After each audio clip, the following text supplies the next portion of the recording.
우리 기독교 신자, 우리 성도들이 다른 종교와 다른 특성을 갖고 있는데 바로 오늘 이 말씀입니다.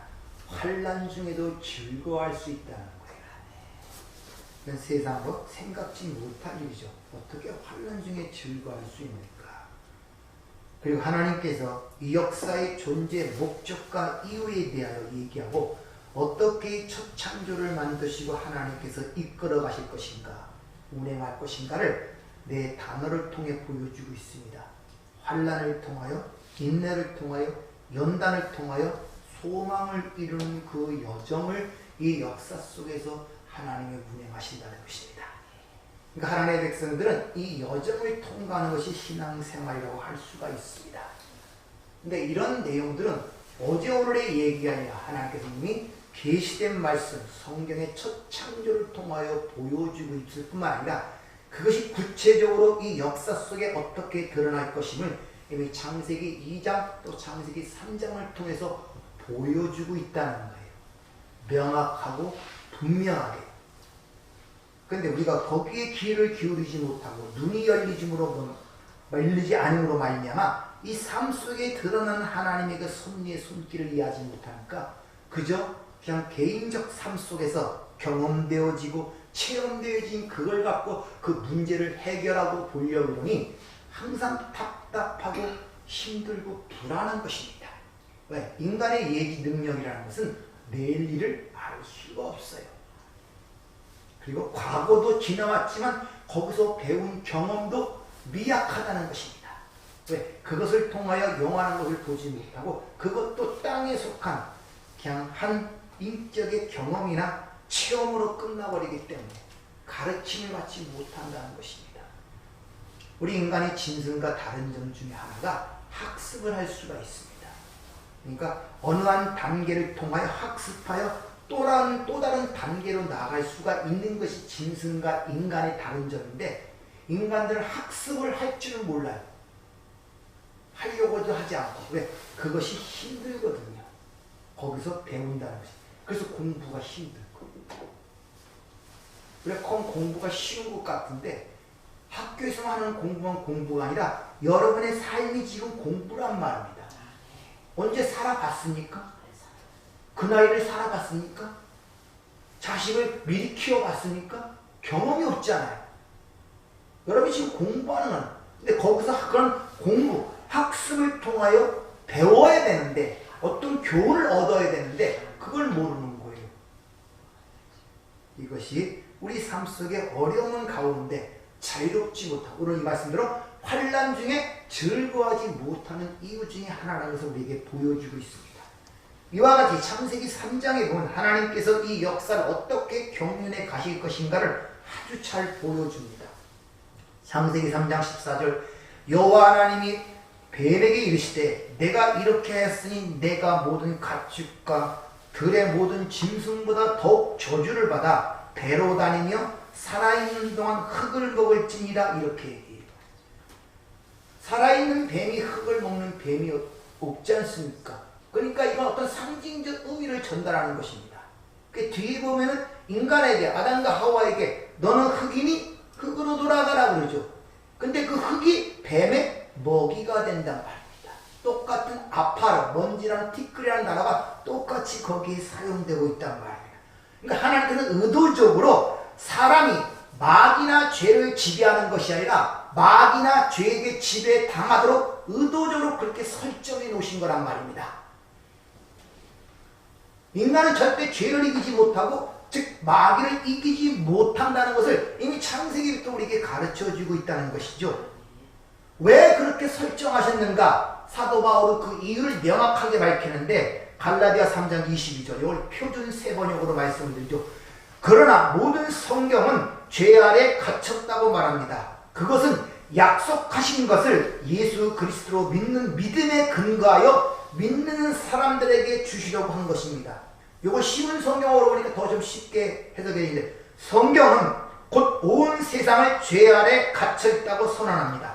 그래서 하나님에 의한 약속된 그것, 곧 구원을 얻는 생명이 오직 예수 그리스도를 믿는 믿음을 통하여 믿는 자들에게 주어지게 된 것입니다. 즉 영생이라는 것은 인간의 행위와 업적 그 모든 걸 부정해버리고 오직 믿음을 통해서만이 주어진다는 걸 가르치기 위하여 첫 번서부터 인간은 절대 마귀와 죄를 지배할 수 없도록 만드셨단 말입니다. 믿음을 통하여서만 그 구원을 받을 수 있다는 걸 가르치기 위해서 이와 같이 하나님께서는 온 세상을 죄 가운데 가두어 버린 그 이유는 뭡니까? 오직 예수 그리스도를 믿음으로 말미암아 구원을 받는다는 걸 가르치기 위해서 역사를 지금 운행해 가고 계시다는 것입니다. 그것을 한 여자의 후손과 뱀의 후손의 갈등으로 그 문제의 방향을 우리에게 보여주고 있다는 거예요. 전쟁의 양상이 어떻게 일어날 것인가? 즉 하나님께서는 여자의 후손의 라인과 마귀의 후손, 뱀의 후손의 라인을 갈라놓은 모습이 나오죠. 3장 15절에 보면 내가 너로 여자와 원수가 되게 하고 내 후손도 여자로 후손과 원수가 되게 할 것이니 여자의 후손은 내 머리를 상하게 할 것이고 너는 그의 발꿈치를 상하게 할 것이라 하셨다. 하나님께서 여자의 후손 라인과 뱀의 후손 라인의 갈등을 겪게 하는데 그래서 어떻게 구원하느냐? 뱀의 후손이 여자의 후손의 발꿈치를 물게 할 것이고 여인의 후손은 그 뱀의 머리를 상하게 함으로 말미암아 구원이 이루어질 것이다. 이렇게 지금 약속을 하고 있단 말입니다.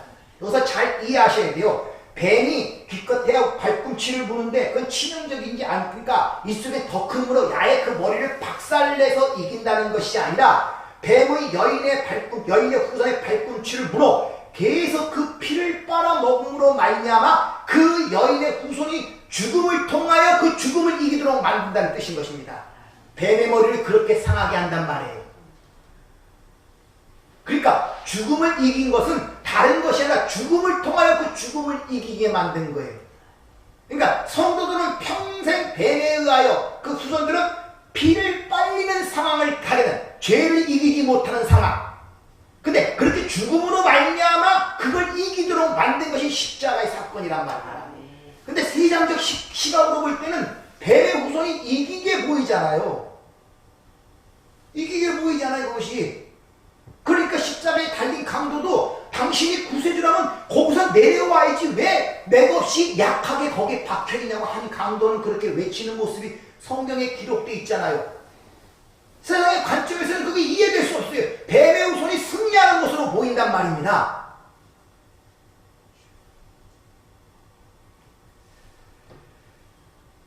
하나님께서 어떻게 뱀의 후손이 여인의 후손의 발꿈치를 계속 물게 내버려 둠으로 말미암아 그에 의하여 죽게 만들어 그 죽음을 통하여 그 죽음을 이기도록 한 것이 십자가의 사건이고 하나님의 방식이란 말입니다. 그래서 오전에 말씀드렸죠. 성도들은 이 세상을 살아가는 시간이 세상과 다른 시간을 살아간다고. 거꾸로 가는 시간을 산다고. 세상의 첫 창조는 우리 눈에 보이기는 생명으로부터 죽음으로 가는 시간이지만 하나님의 역사에 하나의 새 창조되는 그런 사람들은 오히려 없음으로부터 생명으로부터 죽음으로 가는 것이 아니라 없음으로부터 생명으로 가는 그런 삶을 살게 된다고요. 이걸 잘 이해를 하셔야 돼요. 그래서 창세기 2장 7절에 사람을 만드는 모습을 왜 그렇게 기록됐냐? 흙에서 나온 먼지에 생기를 불어넣어 하게 될 것이 생명이 되었다는 그 내용이 왜 기록되어 있느냐? 너희는 이같이 세상이 생각하는 것처럼 살았다고 생각하지만 그 생명으로부터 죽음으로 가는 그런 여정을 걷는 것이 아니라 살았다는 너희들이 죽음으로 가는 여정이 아니라 너희는 어린애처럼 돼갖고 내 중에 흙으로 내가 만들어내고 그 다음에 내가 일으켜 세울 것이라는 그런 반대적 시각에서 우리의 삶을 봐야 된단 말입니다. 그래서 너희가 어린애와 같이 않고 결단코 하늘에 들어갈 수가 없다고 그러잖아요. 여러분, 그러니까 갈수록 우리가 신앙생활이면 단순해지고 어린애와 같아집니다. 단순해지고. 그래서 그것을 선악과를 따먹고 나라는 형상을 만들어 세상에 찌꺼지하여 그 형상을 만들어 사는 우리를 하나님의 형상대로 만들기 위하여 먼저 사전 작업이 필요한데 그 잘한 똘똘 뭉친 진짜 총으로 칼로도 부서지지 않는 그것을 하나님의 성령의 불로 다 태워갖고 그걸 가루로 만든 다음에 거기서 하나님의 생기를 불어넣어 하나님의 형상을 만들어내는 것이 구원이란 말입니다. 그러니까 우리가 부서질 때 즐거워할 수 있는 거예요. 왜? 이것이 그 하나님의 나라의 완성되는 여정을 알기 때문에. 그걸 이해 못하면 여러분의 인생 속에 닥치는 모든 것들은 이해가 되지 않아요. 왜 그러지? 왜 그러지? 이런 생각뿐이 안 납니다. 그러니까 하늘의 것을 생각해야 밑에 것이 이해되는데 꿈을 꾸고 있는 거예요. 거기서 깨어나지 못하고 가히 눌려서 일끔찔끔 막 그러는 거예요. 그래서 히브리서 기자가 죽음으로써 그걸 한다 그랬죠. 히브리서 2장 14절. 자녀들이 혈과 육에 속하였으면 그것 또한 같은 모양으로 혈과 육을 함께 지니심은 죽음을 통하여 죽음의 세력을 잡은 자, 뱀, 마귀, 곧 마귀를 멸하시고 죽기를 무서워하여 일생 동안 종로로 타는 자들을 놓아주게 하려 하시니라. 마귀에 붙잡혀 평생 동안 죽음이 무서워서 자기가 살았다고 생각하거든요. 종로로 타는 거예요. 마귀에게. 죄의 종로로 타는 것입니다. 그걸 놓아주려고. 그래서 자신이 혈과 육을 지나야 이 땅에서 우리를 끌어안고 죽어버린 거예요.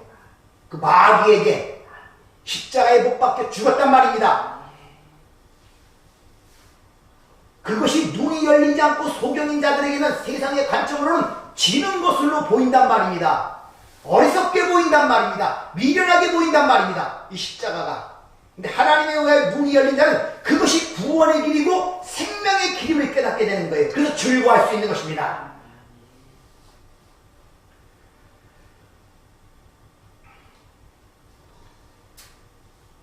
그러한 상태에서 여자가 자기를 구원할 여자의 후손, 이제 어떻게 드러나는가를 아담과 하와가 동침을 하죠. 연합이 됐단 말입니다. 떨어졌다가 연합이 됐어요. 연합이 되니까 후손, 첫 아이가 나오는데 그가 이름이 가인이에요. 근데 그 원어를 보면 읽겠습니다. 창세기 3장 16절.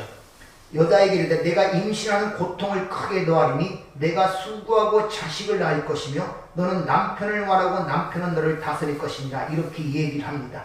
즉 여자인 성도는 반드시 고통을 통과하여 예수란 십자가의 필연성을 깨도록 하기 위해서 그것이 여자가 여자의 후손을 낳는 그 과정을 묘사하기를 크게 고통이 더하리라. 그렇게 얘기를 하는 것이란 말입니다. 그러니까 여러분들은 지금 안에 그 영원한 생명을 출산하기 위하여 해산의 고통을 겪는 과정 속에 있단 말입니다. 근데 그 아이가 인식이 되면은 그 고통이 즐거워할 수 있는 거예요. 부끄러운 것이 되지 않는단 말입니다. 여러분이 아이를 뵀을 때 그렇잖아요. 내가 애를 뵀는데 몸이 고달프고 힘들다고 뭐 고차하려고 낭망합니까? 아니잖아요. 못 먹을 거 먹을 거 못 먹고 엄청나게 뭐 여러 가지 입도심이 뭔지 모든 게 다 망가지잖아요. 몸이. 그런데 여러분 슬퍼합니까? 좌절하고 낭망해요? 왜 낭망 안 합니까? 그 생명이 있는 줄 알기 때문에. 따라서 여러분의 삶이 환난과 고난을 통과하는 그 과정이 바로 내 안에 영원한 생명을 산출하기 위한 그 과정임을 인식이 못하면은 바로 내 안에 아이가 인식이 안 되는 거예요. 그래서 자기만 모르는 거예요. 그 여자가 아이를 낳는데 그 아이가 있는지 모르고 술이고 담배고 자기 원하는 것은 그 아이가 어떻게 되겠습니까? 유산되는 거예요. 유산되는 거. 그래서 아이 낳았다는 소식을 듣고 인식하게 되면 모든 걸 절제하기 시작하죠. 듣는 것, 보는 것, 가는 것, 먹는 것 다 누구를 위해서? 그 생명을 위해서. 여자는 생명을 낳지 못하면 끊겨버리는 것입니다. 죽는 것입니다. 그것을 그렇게 표현하고 있단 말입니다. 이것이 바로 여자가 후손을 낳는 일로 표현하는 거예요. 그래서 여자들이 이 땅에서 아이를 낳는 그 세산의 과정을 겪는단 말입니다. 그걸 깨닫도록 하기 위해서 그렇게 여자 안에서 싸움이 벌어진단 말이에요. 싸움. 왜? 여자가 가인을 낳는 되는데 가인만 낳는 게 아니라 아벨을 낳게 돼요. 둘이 난단 말이에요. 그럼 결국 한쪽에 의해 한쪽에 맞아 죽죠. 가인에 의해 아벨이 맞아 죽지 않습니까? 그럼 그것이 역사 속에 보이는 현실이에요. 진짜가 가짜에게 맞아주는 형국이란 말입니다. 그렇게 아벨 대신 누구를 줬다고 성경은 기록합니까? 셋을 주고 그 후손이 누구의 이름을 불렀다? 여호와의 이름을 불렀다 그러죠. 바로 그런 형국이 우리가 어떻게 구원받고 이 땅에 우리 역사와 우리 인생을 어떻게 봐야 될 것인가를 그렇게 하나님께서 그림을 그려주고 있단 말입니다. 그래서 사도 바울이 같이 말하죠. 디모데전서 2장 14절. 아담이 속은 것이 아니라 여자가 속아 죄에 빠졌습니다. 그러나 여자들이 만일 정숙함으로 믿음과 사랑과 거룩함에 거하면 그의 해산함으로 구원함을 얻으리라. 이게 일반적 여자들이 아이 낳으면 구원 온다는 그런 얘기겠습니까? 그럼 아이 낳으면 다 구원받게. 바로 그 여자가 자기 여인의 후손, 즉 예수 그리스도를 잉태하여 그걸 낳는 산고의 고통을 겪는 사람은 바로 구원을 받는 것이란 말이다. 그래서 여자가 해산하면 구원을 받으리라 그런 말이 여기서 나오는 것입니다. 이같이 여자는 끊임없이 죄인으로서 자기 실체를 폭로당하게 하는 것이고 그 예수는 그 여자에게 맞아 죽게 돼 있어요. 여자에게. 그렇게 그 자기 신부에게 맞아 죽음으로 말미암아 그 남편을 죽인 신부가 그 결과로 뭐를 깨닫게 되느냐? 내가 티끌이고 먼지라는 사실을 깨닫게 되고 아, 내가 죽인 그분이 나의 진짜 신랑, 나의 구세주라는 걸 깨닫고 그분만을 붙들게 되는 상황으로 된단 말입니다. 그것을 구원이라고 해요. 그걸 가리키기 위하여 역사라는 걸 운행하시고 여러분의 삶이라는 생활을 지금 하나님께서 운행하고 가고 계시단 말입니다. 그걸 가리키기 위하여 딴 게 아니라 그걸 가리키기 위하여. 그래서 그 뒤에 그 여자가 모든 믿는 자, 즉 산자의 표변이와 대표이라는 의미에서 산자의 어머니라는 하와라는 이름을 얻어요. 그런데 그 하와라는 이름을 여자가 얻어갖고 그 남자를, 자기 살린 남자를 순종하는 것이 아니라 남자를 다스리고 정복하려고 하죠. 남자를 사망으로 몰아붙인단 말입니다. 이게 역사 속의 실체란 말이에요.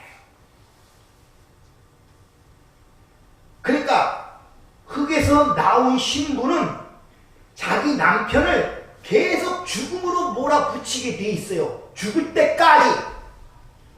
이게 발꿈치를 보는 형태란 말입니다. 따라서 여러분이 죄를 고백할 때마다, 죄를 질 때마다 여러분이 사함을 받으면 반드시 제물의 피가 필요한데 누구의 피입니까? 예수가 계속 피를 흘리는 거란 말입니다. 네. 우리 그 피를 계속 빨아먹고 사는 그런 형국이라니까, 야곱이라니까, 발꿈치를 잡은 자. 그리고 결국 그런 과정이 반복되는 가운데 아, 내가 생명의 주를 죽였구나 라는 걸 깨닫게 되는 거예요. 비로소 그렇게 자신이 낱낱이 폭로가 된 이후에 그 남자가 흘린 피에 의하여 여자가 살아나는 구원의 현실을 여러분이 이 땅에서 체험하게 된단 말입니다. 그게 여러분의 삶이에요. 그래서 우리 성도라는 하나님의 백성이라는 사람들이 항상 죄 가운데 가면서 실질적으로 계속 예수를 죽이는 삶을 사는 거예요. 왜? 그래야 내가 죄인임을 깨닫고 나의 불가능과 무력함을 알게 되어 그 예수의 남편만 의지하게 되기 때문에 아멘. 깨달아야 의지하죠. 아멘. 그러니까 그런 일을 반복하여 행할 수밖에 없다는 것입니다. 아멘. 근데 그것이 우리 삶 속에 바로 환난과 고통으로 다가오는 거예요. 그래서 그 이야기를 가리키기 위하여 좀 더 구체적으로 설명하기 위하여 그 여인의 몸속에서 가인과 아벨의 이야기가 뒤에 이어집니다. 창세기 4장 2절 아담이 그의 아내 하와를 동침하매 하와가 임신하여 가인을 낳고 이르되 내가 여호와로 말미암아 등남하였다. 아담과 하와가 비록 한 몸이 됩니다. 연합이 돼요. 그랬더니 그 한 몸 된 곳에서 생명이 창출합니다. 첫 번째 아이가 가인이라 그러는데 여호와로 말미암아 등남하였다 이렇게 번역이 됐는데 이게 원어로 보면 이렇게 되어 있습니다. 카니티 이시 엣 예흐와 다시 말해 직역을 하면 내가 여호와를 얻었다. 내가 여호와 함께 아들을 낳았다 이렇게 얘기합니다. 무슨 말이냐? 자기가 낳은 그 아이를 보고 이 아이가 바로 창세기 3장 15절에 약속한 뱀의 머리를 상하게 할 여인의 후손이었구나 이렇게 생각을 했단 말입니다. 아담과 하와가. 그래서 내가 여호와를 얻었다. 구원자를 얻었다. 이렇게 고백을 하는 것입니다. 그런데 그 몸에서 그 나온 첫 번째 아이가 아니네. 그러니까 실망이 팍 되는 거예요. 내가 구세주인 줄 알았는데. 그래서 두 번째 아이의 난 그곳에 인간의 마음, 그 하와의 마음이 그대로, 그 상심한 마음이 그대로 표출되어 두 번째 아이의 이름을 에벨이라고 짓습니다. 그 에벨이라는 뜻은 허망이라는 뜻이에요. 아무것도 없다 이런 말이에요. 그런데 그 죄인의 대표로 난 가인이 아벨을 죽이죠. 그러니까 그 첫 번째 그 가인은 죄를 대표하기도 하고 구원받아야 하나님께서 여인을 대표한다는 것을 여러분이 아셔야 됩니다. 그런데 하나님이 기뻐하는 그 아벨은 남자 누구를 대표하겠습니까? 예수 그리스도를 대표하는 거예요. 그래서 아벨이 가인에 의하여 맞아 죽는 모습으로 그려집니다. 근데 여기서 보면 가인에게 먼저 하나님이 아시고 찾아가요. 찾아가서 뭐라고 말씀하십니까? 죄가 너를 원할 것이나 너는 그 죄를 다스려야 한다. 이렇게 얘기를 해요. 미리 알려줍니다. 이 말은 가인에게 그 말씀을 전함으로 그 명령을 지키라고 전한 것이 아닌 것입니다. 왜? 우리가 앞서 이미 봤지만 초대에 말씀드린 것처럼 이미 하나님이 너는 뱀에 먹이고 죄가 너를 다스리는 것이지 네가 죄를 다스리지 못한다고 이미 그렇게 말씀하고 설정했잖아요. 근데 지키지도 못할 그에게 가서 무슨 죄를 다스리라고 그런 의도로 말씀하셨겠습니까? 왜 그런 말씀하셨느냐? 그 속에 들어있는 죄가 뭔지를 들춰내기 위해서. 그래서 내가 여러분들에게 질문을 많이 하는 것입니다. 여러분의 문제가 뭔가를 들춰내도록 해. 그 들춰내는 그 문제가 뭔지를 알려면 생각이 가야되기 때문에 예수 믿는 게 뭡니까? 물었을 때 진짜 예수 믿는 게 뭐지? 이렇게 스스로 물어서 자기가 모르는 부분에 대해서 생각이 나도록 질문을 많이 하는 거예요. 죄가 무엇입니까? 묻는 이가 바로 거예요. 평소에 죄 생각이 아무것도 없어요. 그냥 갖고 있는 의식적, 잠재의식적 모든 생각은 세상에 얘기하는 죄, 윤리 도덕적 죄, 돈 치고 속이고 사기치고 살인하고 뭐 이런 것들. 근데 죄가 뭡니까? 물으면 생각을 하는 거예요. 예수님 나의 죄 때문에 죽었는데 그 죄가 뭐지? 이렇게. 그래서 질문을 하는 거예요.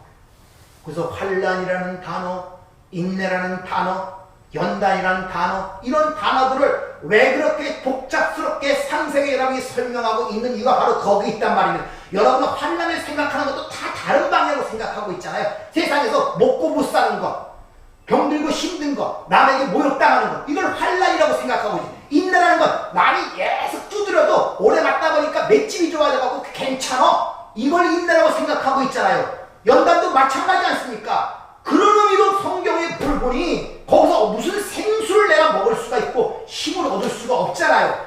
그래서 좀 지루하다시피 내가 그렇게 애를 써서 그걸 자세하게 설명하고 반복하여 질문할 이유가 바로 거기 있단 말입니다. 가인의 걸 들춰내는 거. 어떻게 들춰내느냐?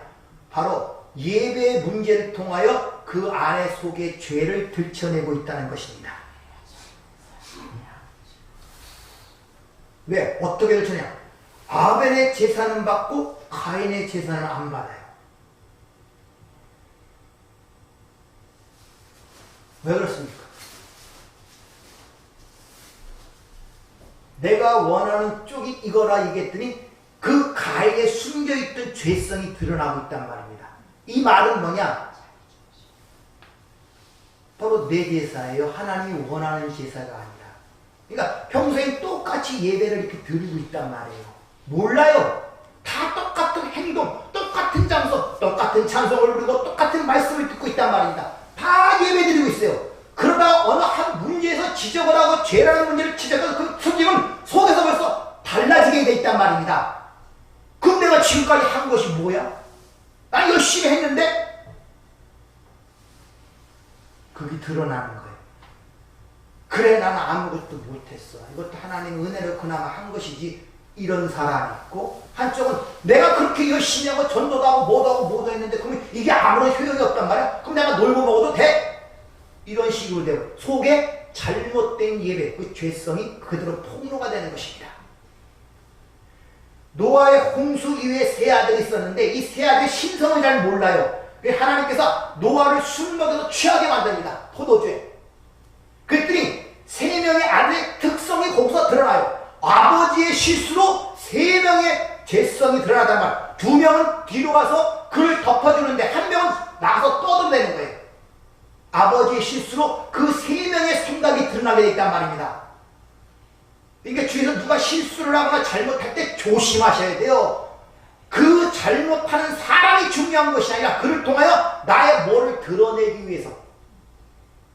그래서 세상 사람이 뭐 잘못한 걸 딱 봤을 때 불쌍하고 믿지 못하는데 저런 살고 나도 저렇게 살 수밖에 없는데 이렇게 느끼는 사람이 있고 그래 니들이 예수 안 믿으니까 곧다운 짓을 하지.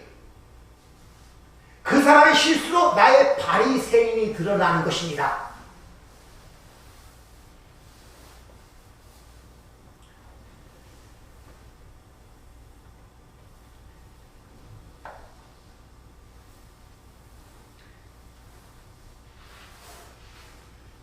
예수님은 유대인들이 예배를 열심히 드리죠. 성전에서 제사 드리고 얼마나 열심히 율법도 지키고 그렇게 예배를 드리는데 어느 날 갑자기 한 청년이 오더니 그 하나님이 받으시는 예배가 아니라는 거예요.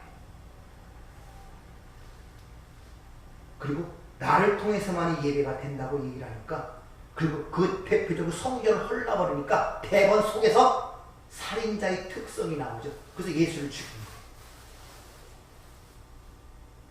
구약에 보면 주님이 이렇게 말씀해 너희가 아벨의 피로부터 선정 제단 사이에 죽인 바갈의 아들 사갈의 피까지 너희가 들어 하나님의 말씀을 대언하는 사자들, 선지자들, 다시 말하면 남자들 그들은 너희에게 와서 하나님의 말씀을 대언하여 이것이다 했더니 니들 예배를 지키기 위해서 그 선지자들을 다 죽였다는 거예요. 그들이 그 짓을 지금도 너희가 또 하느냐? 이렇게 지적을 하잖아요. 그러나 그들의 예배가 무가치하게 되자 속에 살인자의 습성이 나와서 예수를 십자가에 못 박으라 못 박으라 소리쳐서 예수를 십자가에 못 박은 것입니다. 인정을 안 해준다.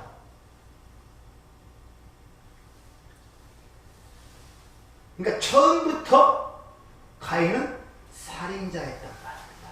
여러분이 산상수훈을 할 때 살인하지 말라 거기서 좀 배우면서 기억이 나는지 모르겠네. 주님 확실하게 얘기하죠. 그 유대인들 예배를 열심히 드리고 제사를 열심히 드리고 너희는 너희 아비 마귀에서 났으니 처음부터 살인한 자예요. 처음부터. 진리가 그 속에 없으니 진리에 서지 못하고 거짓말을 말할 때마다 제 것으로 말하는 무슨 말이야? 너에게 네에서 나오는 모든 것들은 거짓말이란 말이에요. 처음부터 살인한 자란 말이에요. 처음부터. 그걸 몰랐어요. 숨겨 있었단 말입니다. 근데 하나님이 그 예배의 문제로 그걸 폭로로 시키고 있단 말입니다.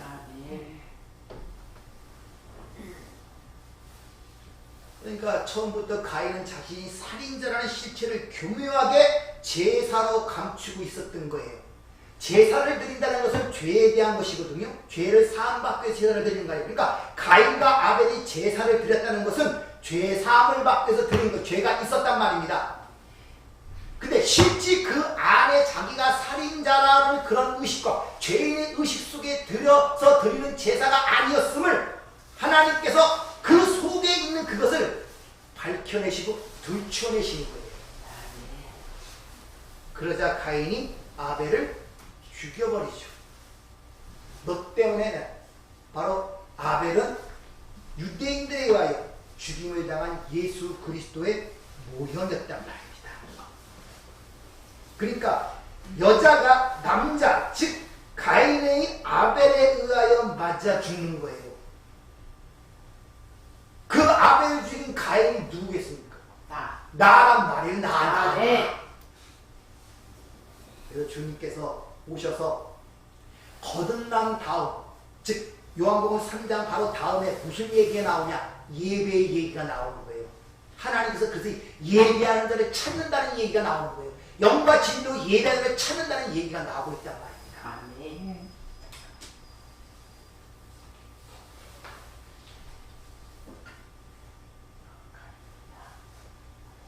여러분들은 십자가를 잘 이해를 하셔야 돼요. 단지 우리를 구하는 방법이요 수단에 불과한 것이 아니라 십자가 안에는 이 역사와 인생의 처음 자리, 우리의 위치와 자리가 어딘가를 드러냈을 뿐만 아니라 그 위치와 자리를 벗어났을 때 어떤 결과가 너에게 미쳐지고, 그리고 거기서 구원받는 유일한 길이 무엇인가를 가리키는 것이 십자가란 말이다. 그 십자가를 미스테리온, 비밀이라 그래요. 하나님의 창세전 구원의 경륜과 그 약속이 십자가 안에 다 들어있단 말입니다. 그 모든 그 초창조나 영원한 그 하나님 나라의 그 모든 비밀이 그 안에 담겨 있는데 몰라요. 얘기를 안 해요. 알면서도 얘기를 안 하는지, 몰라서 얘기하는지는 모르지만 그 얘기를 별로 안 해요. 이 시대에 얼마나 그리스도인들이 죄에 대해서 무지한지 몰라요. 예수가 나의 죄 때문에 죽었다지만 나의 죄가 뭔지를 몰라요. 그러니까 통렬한 구원의 기쁨과 감동과 감격이 다가오지 않습니다. 내가 얼마나 큰 죄인임을 깨달아야 이 사망에도 누가 건져내려 이런 절망에 빠져봐야, 그 죄의 엄청난 그걸 알아야, 내가 죄의 종로로 가는 걸 알아야 우리 주 예수 그리스도로 말미암아 구원을 주시는 하나님께 감사하는 진정한 찬송과 감사가 나오는데 죄가 뭔지 몰라요. 이 얘기를 안 합니다. 하나님의 아들이 그 죄 때문에 왔다는데 얼마나 중요한 문제겠습니까? 근데 얘기를 안 해요. 그 죄의 문제는 어디다 다 맡겼냐? 이 사회 사법체계에 다 맡겼어요. 진짜 죄를 다룰 곳은 교회인데 그 죄의 문제는 저 경찰하고 사법체계에 다 맡기고, 국가에서 정부에서 해야 할 사회 사업을 교회 안으로 끌어들어와 밥이나 주고 옷이나 나눠주는 곳이 되었다. 거기에 무슨 새 생명이 탄생되겠어요? 무슨 새 생명이 탄생? 전부 다 야전병원에 있는 환자들처럼 조금만 아프면 다 도망가. 그게 훈장을 탄 기쁨을 느끼겠습니까? 그걸 자랑하는 신앙이 되겠습니까? 와서 인간적 위로나 얻으려고 그러고 만멸마디의 심정적 위로나 얻으려고 그러고 그 위로가 넣어서 무슨 소용이 있습니까? 원인이 해결되고 그 차원이 아닌 다른 차원으로 나가야 되는데 어디간들 그것을 피할 때가 있겠습니까? 없습니다.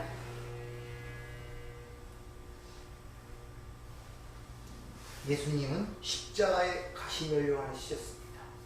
양팔과 양다리에 못이 박혔죠.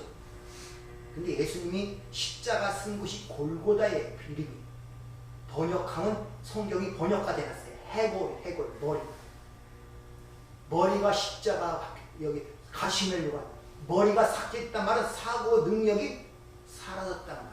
그래서 교회의 머리를 예수라고 해요.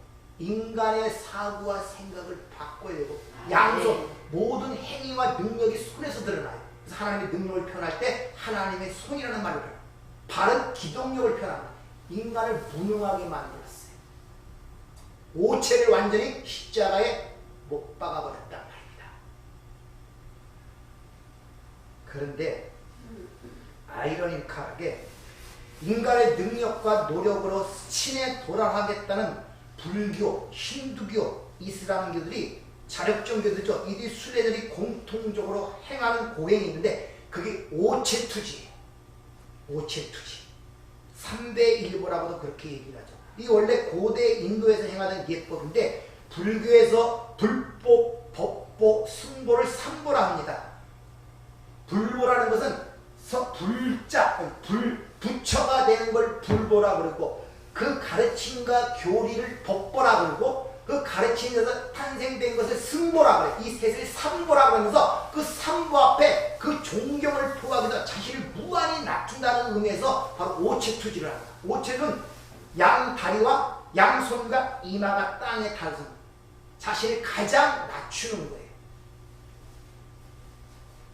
이렇게 오체를 자기 의지와 노력으로 사용하여 자기를 무한히 낮춤으로 말미암아 이 세상을 널리 이롭게 하겠다는 인간 수행의 절정의 방법이 오체투지입니다. 휴머니즘의 극치고 절정이고 아름답지 않습니까? 이런 수행적 이런 행위가 요새는 머리에 빨간 띠를 두르고 오체투지를 해요. 정치적 투쟁과 어떤 경제적 투쟁. 새들도 보고 웃겠어요. 뭔 뜻인지도 알고서 그런 행위를 하는 건지 참네 미쳐 돌아가는 것 같습니다. 세상을 보면. 그래서 이 오체투지는 불교뿐만 아니라 힌두교, 이슬람 수행자들도 행하는 것입니다. 이들은 다 자력정교죠. 그래서 자신의 증명과 자아 성취의 행위인데 하나님께서 그런 인간의 행위 오체를 십자가에 못 박아버렸다니까요. 신기하지 않습니까? 근데 인간들은 그걸 향하여 신에 도달하려고 부단히들 노력을 하는 거예요. 이렇게 원래 피조물이라는 존재는 오체가 다 못 바뀌어 하나는 아무런 티끌 같은 존재로 드러나는 것이 원래의 위치예요. 이것이 올바른 성도의 모습이란 말입니다. 그것을 하나님의 창조주로 인정하는 행위란 말입니다. 그래야 거기서만 오로지 하나님의 영광만이 드러나기 때문에 그래요. 그래서 이사야 43장 7절에 보면 내 이름으로 불려지는 자 모든 자 곧 내가 내 영광을 위해 창조한 자 이 창조라는 게 바라란다고 했어요. 없는 데서 있는 것으로 불렀단 말입니다. 그들을 오게 하라. 내가 그들을 지었고 야자를 흙으로 만들었으며 그 다음에 그를 지었고 내가 그들을 만들었느니라. 아사 그를 나로부터 나오게 했다 이런 말이에요. 그러니까 창조에 사용되는 언어가 다 여기 한꺼번에 모여 있습니다. 내가 없는 데서 있는 걸로 창조했는데 그것은 바로 그 원료가 진흙이고 그 나로부터 메이드 인 코리아가 아니라 메이드 인 엘로힘 나로부터 나온 자들이다 이런 말. 그들은 나의 영광 즉 나의 어떤 것을 드러내고 보여주기 위한 도구로 만들어진 자다 이 말이에요. 그래서 하나님을 토기장이로 성경은 이야기하고 있죠. 토기장이가 자기 마음대로 빚는 것. 요건 종지그릇, 요건 쌀그릇 이렇게. 근데 그 사실을 모르는 그 그릇들이 나는 왜 종지그릇만 됩니까? 쌀그릇으로 만들어주죠. 이 사람아 내가 뉘기에 토기장에게 나를 이렇게 만들었겠다고 말하겠느냐? 사도 바울이 로마서 9장에서 그들에게 그렇게 이해한 모습이 거기에 기록이 되어 있습니다. 이렇게 피조물이 자기의 먼지됨을 잊어버린 것입니다. 즉 쉬운 말로 머리에서 가시면류관을 벗어버리고 자기 뜻과 자기 생각을 하고 손에 못자게 못을 빼버려서 두 양손으로 자기 힘으로 살겠다 그러고 양발에서 못을 빼므로 말미암아 자기 힘으로 달려가겠다 하는 것이 오늘날 이 시대 성도들의 모습이 아닌가를 돌이켜 봐야 된단 말이에요. 이것이 압축되어 보여주는 것이 바로 자력종교의 가장 수행 방법 오체투지에 양손 양발 머리를 통하여 어떤 신에 이르고자 하는 그들의 모습. 근데 하나님은 그것을 십자가에 못 박아서 그래서 예수님이 가시면류관을 쓰고 양손과 양발에 못이 박히는 것이다. 그런 혈과 육으로 하늘의 어떤 것도 받을 수 없다고 성경은 분명히 선언하고 있단 말입니다. 그것이 바로 죄의 결과라는 것입니다. 그래서 죄는 곧 창조주를 죽이는 살인죄란 말이에요. 하나님을 살해한 살인범이에요. 그러니까 우리가 이 땅에 죄 중에 잉태되었고 죄악 중에 출생했단 말은 살인자, 살인을 범한 자로 온 거예요. 근데 우리가 구약에서 배웠지 살인자가 유일하게 살 방법은 어딥니까? 구약에서 도피성. 도피성으로 피해야 피해 보복자의 칼날을 피해 살 수가 있어요. 그럼 도피성으로 피해갖고 거기 계속 있느냐? 아니, 본향으로 돌아갈 수 있는 기회가 있는데 어떤 기회? 제사장이 죽었을 때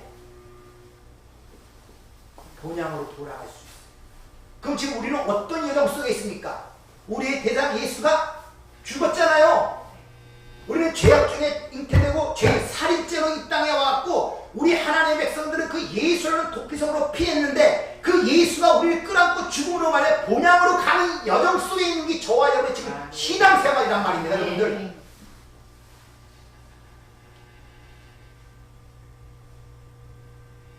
그래서 찬송가 147장 주님 십자가에 달릴 때 너 거기 있었는가? 나무 위에 달릴 때 너 거기 있었는가? 해가 빛을 잃을 때 너가 거기 있었는가? 여기를 이것을 자인하는 자가 그 다음 마지막 절에 너희가 무덤에서 나올 때 너 거기 있었는가에 올바른 해답을 가질 수가 있다는 것입니다. 지금 여러분의 현실이 무엇인가를 기억하셔야 돼요. 얘기했죠? 죄인 처음부터 살해한 자로 와서 하나님의 은하여 도피성으로 피하여 그 예수의 제사장의 죽음으로 말이냐 이제 우리는 본향으로 돌아가는 여정 속에 있다는 것이 여러분의 현실, 여러분의 진이란 말입니다. 그래서 그 본향 위의 것을 찾고 위의 것을 바라보라고 우리에게 믿음을 주셨는데 여전히 그런 여정을 모르고 그냥 사는 거예요. 그게 꿈꾸는 거예요. 그냥.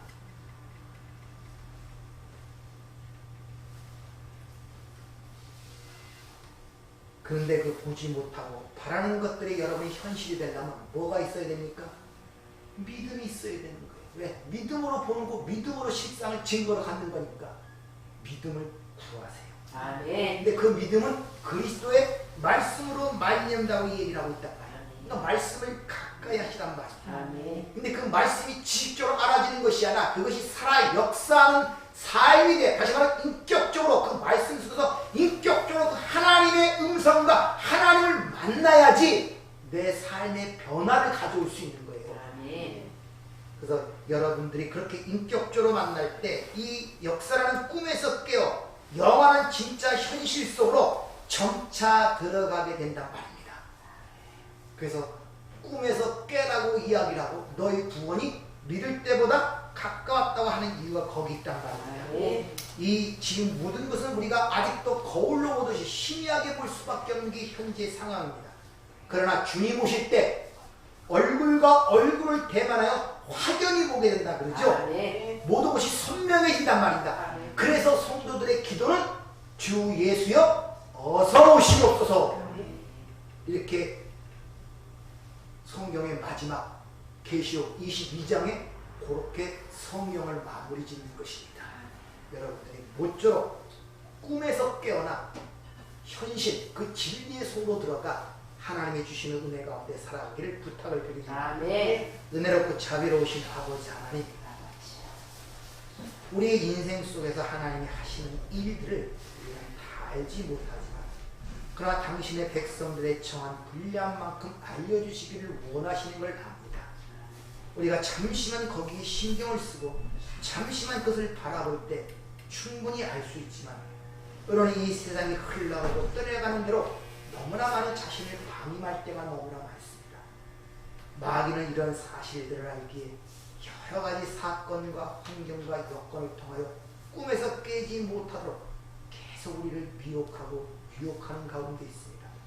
아버지, 그런데 미혹되지 않도록 진리로 무장케 도와주시고 그 진리 속에서 진정한 자유를 맛보며 살아가는 우리 신앙이 될 수 있도록 저들을 축복하여 주시옵소서. 예수님 이름으로 기도하옵나이다. 아멘.